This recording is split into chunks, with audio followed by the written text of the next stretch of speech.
बच्चों, आज का हमारा टॉपिक है जूल थॉम्सन प्रभाव और जूल थॉम्सन प्रयोग तथा जूल थॉम्सन प्रयोग से निकलने वाले निष्कर्ष के बारे में आज हम चर्चा करेंगे।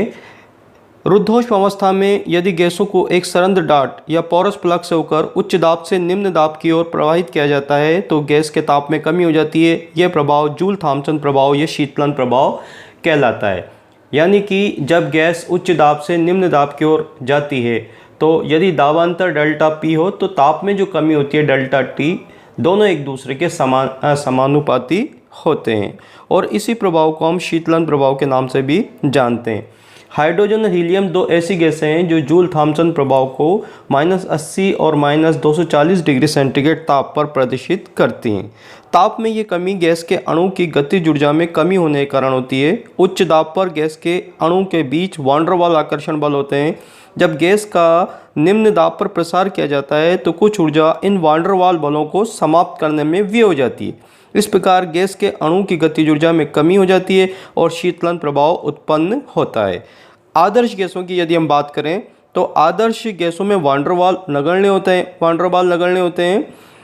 डेर वाल बल नगण्य होते हैं। अतः आदर्श गैसों के प्रसारण में जूल थॉम्सन प्रभाव जो होता है वो शून्य होता है, क्योंकि जो आदर्श गैस होती हैं उनके अणु के मध्य कोई आकर्षण बल नहीं होता, अतः वो उनके अणु इजीली प्रसरित हो जाते हैं और जो गैस की आंतरिक ऊर्जा में कोई कमी नहीं होती है। अब हम जूल थॉम्सन प्रयोग के बारे में देखेंगे। तो जूल थॉम्सन प्रयोग क्या होता है? देखो, जूल थॉम्सन प्रयोग को समझने के लिए हम एक नली लेते हैं जो कि इस तरीके से एक नली होती है जिससे कि ऊष्मा का आदान प्रदान नहीं हो पाता, और इधर एक पोरस प्लग होता है, यहाँ पर पोरस प्लग होता है और इधर एक पिस्टन लगा होता है।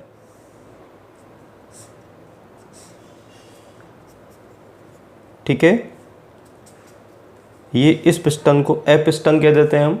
यहाँ पर जो गैस भरी होती है उसकी स्थिति होती है P1 V1।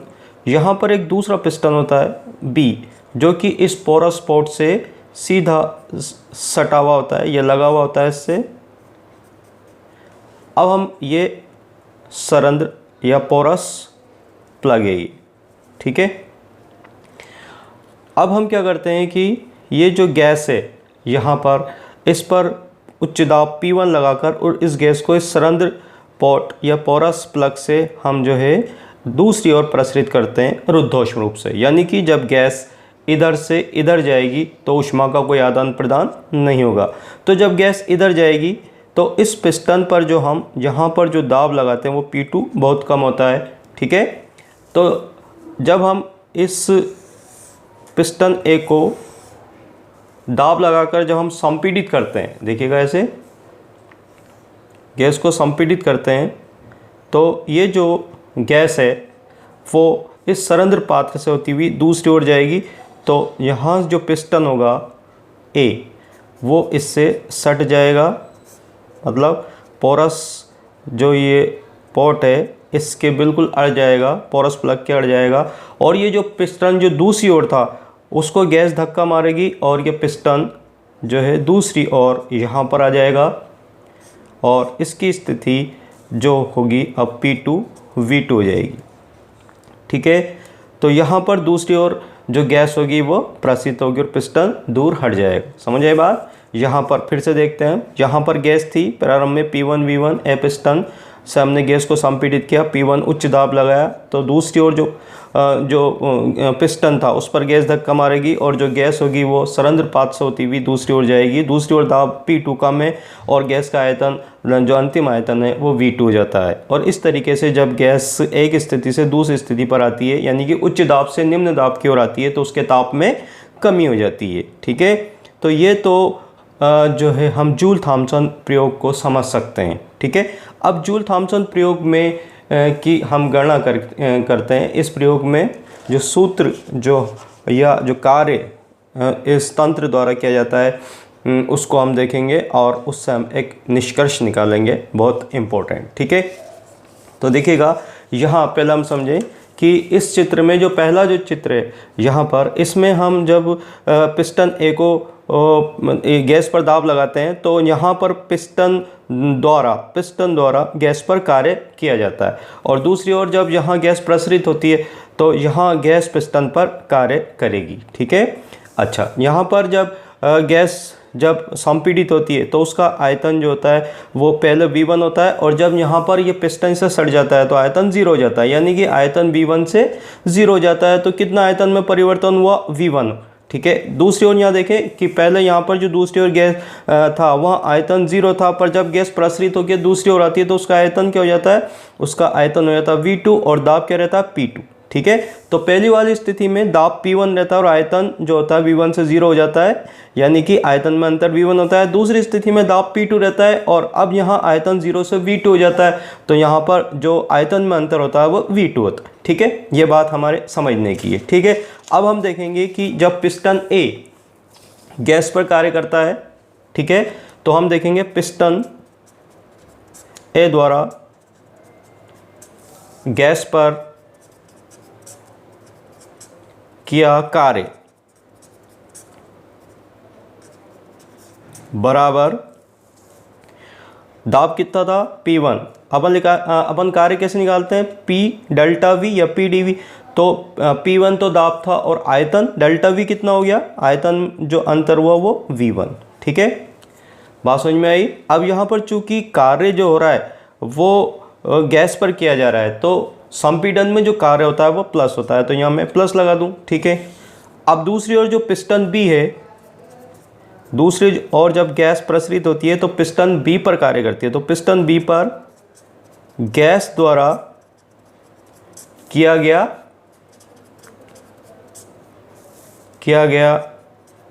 कार्य। ठीक है। तो किया गया कार्य बराबर कितना हो जाएगा?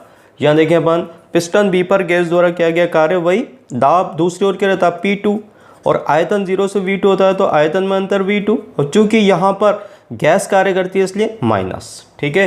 तो अब हम देखेंगे यहाँ पर कुल तंत्र द्वारा कुल कार्य कितना हो गया? कुल कार्य बराबर, यहाँ देखें अपन, तो P1 V1 minus P2 V2, ये कुल कार्य हो गया।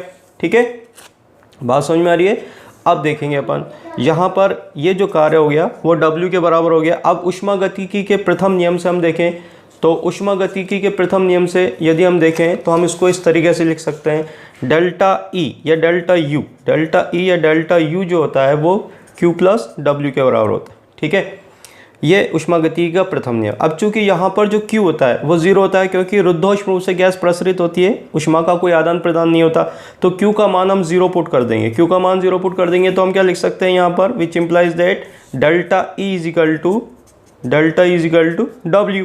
ठीक है।